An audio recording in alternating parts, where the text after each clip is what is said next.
ko fotde nogasi joyi suka kebla e karallaagal nehgol gertooɗe to Gurel Baydi ɗo anno golle ɗe ko centre formation professionnel mo Gudiri kono ko e ballal 3FPT heblo ngo duumi ko lebbi nayi ko ñande ɗiɗi lewru ndu heblanoɓe ɓe totta seedam faagoji mumen ina tawtoranogol tottirgol gardiɗo CFP mo Gudiri cukko hoorejo conseil départemental mo Gudiri ina wondi e cukko maire commune Kousan ko kanko ni teddinirano ñalande nde so sukaɓe Gurel Baydi naɓe mbaɗama formation gartirama ha ɗo enen dokke diplôme aji mum alay sago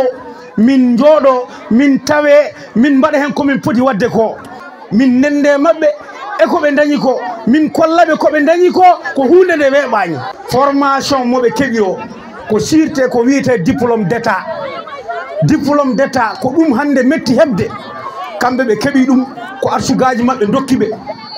kono mi parane mabɓe kamɓe heɓlaɓe ɓe kolliti mbawi ko jangi ko heddi ko ɓe balle e ngaalu ɓe mbawa fuɗɗade golle. Minen jetta Allah noon minen jetta 3FPT minen jetta Moussa Keita e directeur minen jetta kadi jo wuro ngo e Moussa Kebe jomin daati